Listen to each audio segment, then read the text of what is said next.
Everybody, welcome back to On The Sidelines. We're going to have Joe Hunk here on the lines in just a moment, but before we do that, I definitely want to throw out a little something. It might be him actually right there. I hung up on him again. I'm sorry, folks. I'm screwing this up. Joe Hunter Price is in rare form tonight, folks.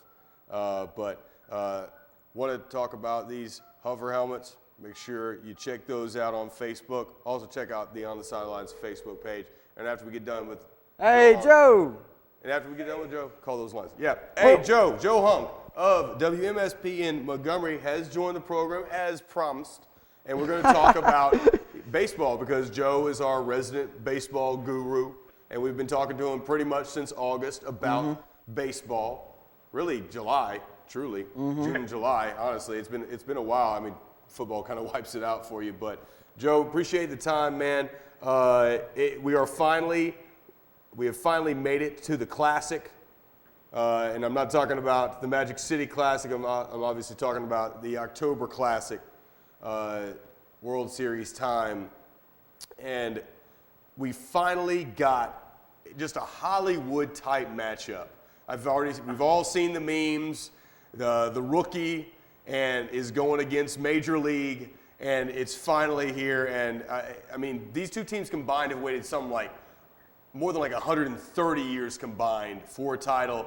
One of those teams' wait will be over. What are your initial reactions to it, man?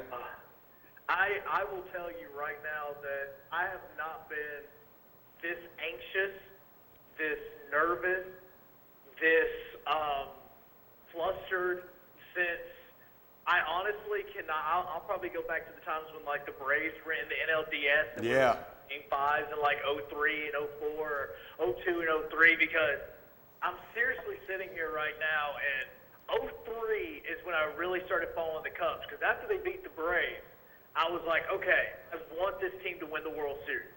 And then 03 came and passed. And we all know what happened in 03 and then 04 and 05 and everything just keeps happening. And I kept following them this whole time. And now, in 2007, I think it's either 05 or 07, that was my first trip that I got to go to Wrigley. And I fell in love with the place. And so I'm sitting here as you guys were getting ready to call me, and I'm watching this special that was on Fox Sports 1 the other night that is called Confessions of a Cubs Fan, A Century of Waiting. And I was doing fine. I thought to myself, I'm pumped for this. The Kyle Schwarber thing is really kind of exciting. Yeah. Then I start watching this, and I'm a nervous wreck now. I'm seriously a nervous wreck. Boy, it's something that we've been waiting a long time for, and obviously their respective fan bases have been waiting much longer.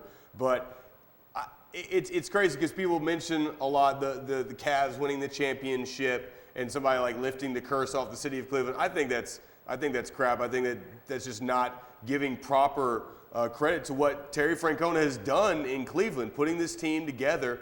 And I think I mentioned halfway through the season they put Jabu of Major League back in the locker room, and I think that actually added a little juice to this team. Talk about Cleveland because this is a very talented team, and even though the Chicago Cubs have been the best team in baseball, really bar none, all year, tell us why Cleveland's got a shot. Well, the reason why Cleveland has a shot is they're good from both sides of the plate. They hit righties and lefties very well. You're talking about a team that's not just your typical AL ball club. You've got, you do have guys like Kipnis, like Carlos Santana. Those guys actually hit home runs. Mike Napoli's got 34 home runs. Mike Napoli, who a guy that's played for the Rangers in the World Series, played for the Red Sox in a World Series, now playing with the Indians in a World Series. And you have all these things, and Francisco Lindor, which is, this young shortstop coming up for him. And they have all this thing. That's just offenses. Because then you go to pitching, and again, you have Andrew Miller. When this offseason's over with, he will seriously be one of the biggest free agents that will be looked at. Him and Aroldis Chapman, they're both going to be pitching in these games. And Andrew Miller is a fifth-inning pitcher now. Wow. That is how good this ball club is that you still kept Cody Allen as your closer, and now Andrew Miller starters coming in the 5th, 6th, and 7th inning. How are you even supposed to hit him for 3 innings? Well, talking about Andrew Miller in the Cubs, in the Indians, they have Andrew Miller, they have Corey Kluber. Yeah. But do they have enough though? Compared when you look at the Cubs pitching and what the Indians offense is going to have to face against the Cubs, can the Indians, are they able to compete depth-wise in their pitching with all the injuries they faced?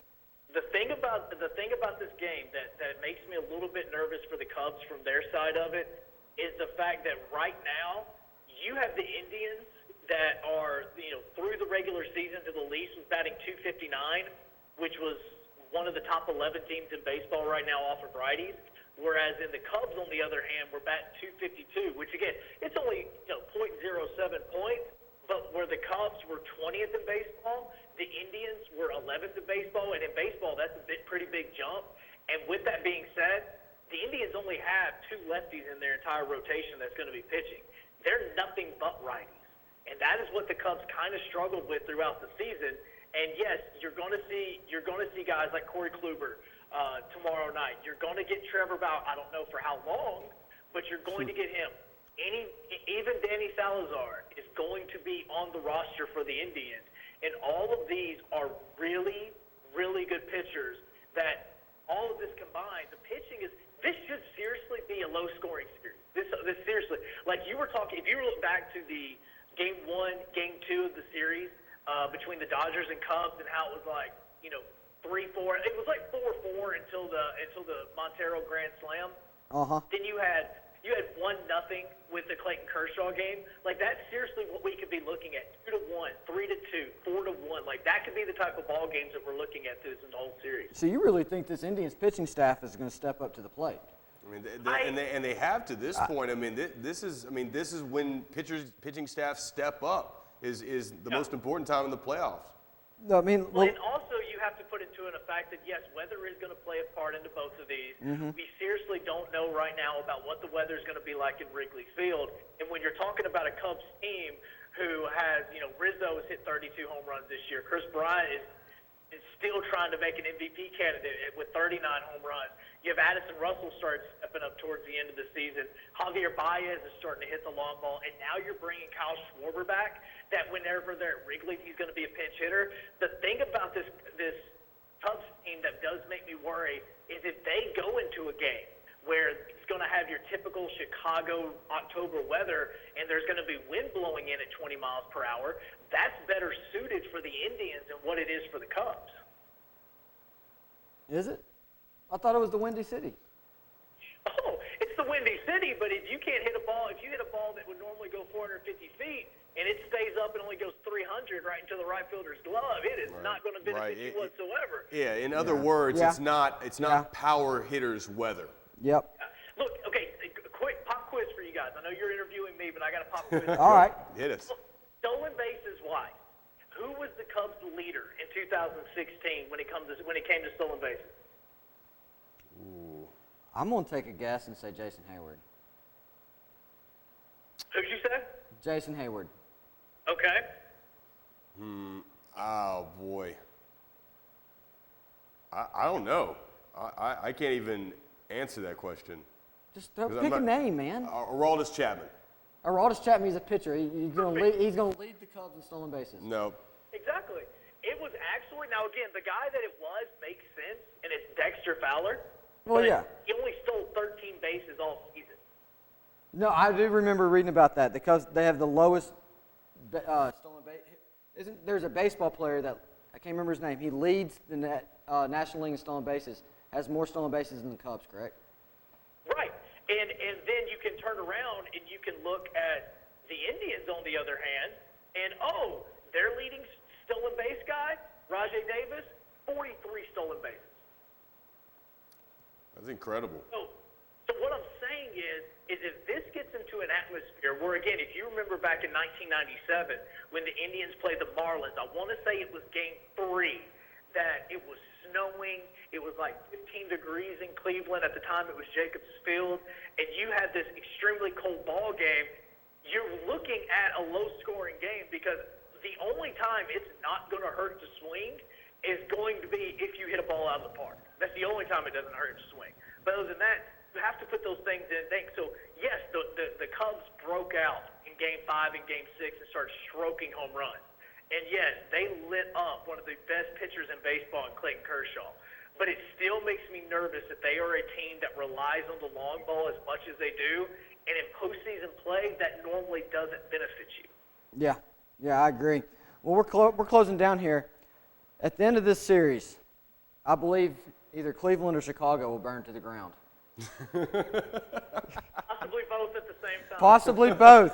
Which city? There may be a war. They're pretty close together when you think about it. Well, Cleveland, they held themselves together when the Cavs won, so I think they can do it if the Indians win. Chicago, though, I don't know. I mean, Chicago might burn to the ground if the Cubs win. Chicago will definitely burn to the ground. The great fire of Chicago will not hold a candle to this fire. Now, do you guys know the history of the reason why it's called the Second City, right? No. Well, it's because there was a fire that started by a cow that burnt down half of the city of Chicago, Yeah, I remember that. Yeah, the Great Fire of Chicago. It was like 1920 or something like that. And the Cubs haven't won a World Series since. That may seriously happen again. I mean, you're talking about a city that has went through great players like Ernie Banks, like Greg Maddux, like Andre Dawson. Look again at the 03 roster. You had Pryor and Kerry Wood, and you couldn't even get to the World Series with those two. You've had Ramirez at third base for God knows how long. You've had guys that have come in through this throughout the 90s. Mark Grace. Ryan all Sandberg. the great players that have played for the Cubs, and they are seriously on the brink now of something that I promise you, I will probably cry my eyes out if the Cubs win this World Series. No, I'm going to be right there with you because I've always been a Braves fan, and I still am a Braves fan. But as a kid, I never watched cartoons. I would come home from school, and it'd be WGN and the Cubs every single day. Mm-hmm. Oh, yeah. So as a kid, all I did was watch Cubs baseball. It was Cubs and Braves, and that was it. Is a lot of times, I took my future wife, I call her the future wife, I took her to Chicago back in 2014. It was the year before they were good, so nobody can get mad at her for being a Cubs fan now. It was 2014, and I told her, because I'd already been there 3 times prior, I said, I promise you, I don't care what fan you are of whatever team, you will walk out of this stadium after this day, and you will love the Cubs more than any team you've ever loved in your life. And we went to Wrigleyville. She went to the Houndstooth, which is the bar that's designed after Alabama. We went, had lunch there. We went over to Wrigleyville. She enjoyed the afternoon. We sat 4th row behind home plate. Oh, boy. We were sitting there watching Jeff Samardzija pitch because it was the last start that he made before getting traded to Oakland. And then when we left that ballpark, we still had 5 days in Chicago, and she said, can we go back every single day because that is one of the most amazing places I've ever stepped foot in my life. Yeah. I real quick story before I actually went to a Chicago game a long time ago, and they weren't playing as well, obviously, but just to give people an idea of how cold and how windy it does in fact get, I bought a slice of pizza at a Chicago Cubs game as an 8th grader. I went to Chicago with my mom for a couple of days, and by the time I got back to my seat, the pizza slice, which had been piping hot before when I bought it, was it was like I had left it in the refrigerator for 2 days. Let me ask you a question. It's real in Chicago. I know that we're almost done. Yep. What is both of your single greatest moment, a sports memory of your entire life? Single greatest memory of something that you were at? Boy. Oh, that we were at. Okay. That you were at. That you witnessed in person. Boy. Ooh. I've witnessed some good ones. Yeah. That's tough. The greatest moment in sports or most memorable moment? The one that if you ever said, tell me your greatest sports memory of an event that you were at in your life, what moment would that be? Greatest memory I'll never forget. Well, I mean, there's being right there at the goal line on the field and seeing Courtney Taylor on 4th down catch. Okay. I guess LSU.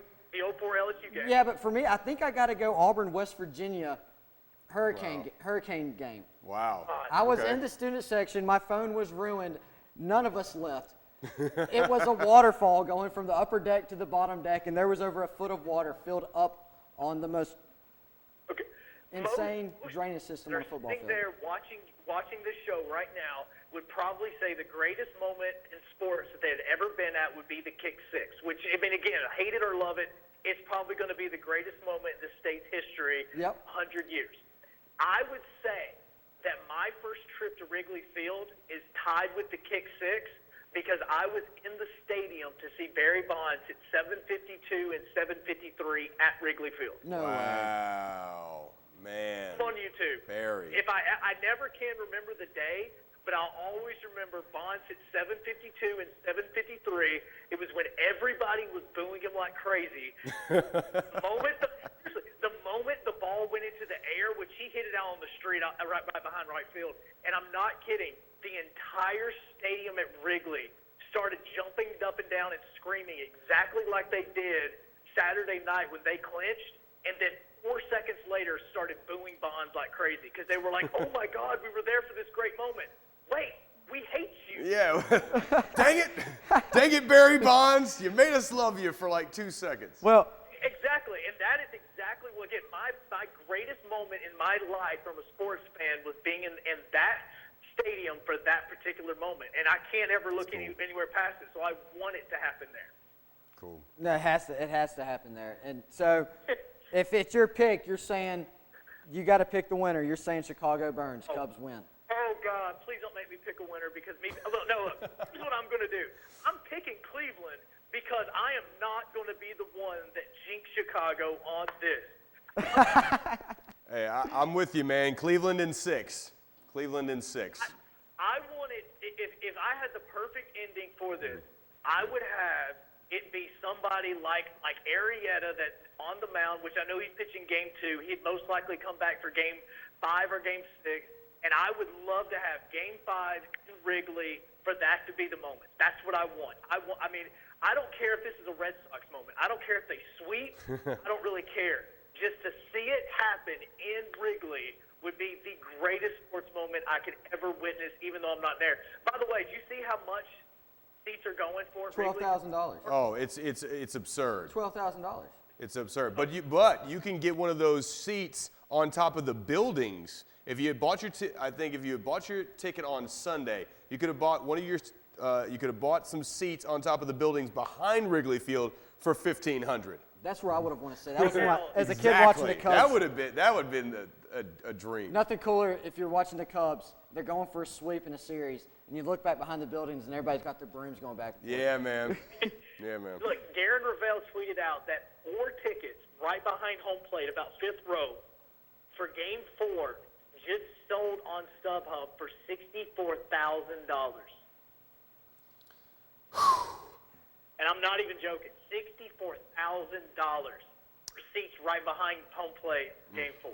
Would you pay that to see them? Would you pay that to see Chris Bryant hit a walk-off grand slam in the 9th inning with 2 outs to win it by 1? I seriously, if I could seriously be there for that moment, I don't know. I mean, I could die right there. I mean, seriously, do you know how many people that are above the age of 75 will not make it to next week if the Cubs win? They're like, all right, I'm done.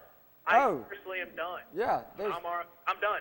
There's one lady on this earth that was alive and saw the Cubs last World Series. Yep. Yes. No, and here's how messed up it is. When Dexter Fowler comes to bat for the Cubs in game 1 tomorrow night, he will be the first black athlete to play in a World Series for the Cubs. That is how long it has been.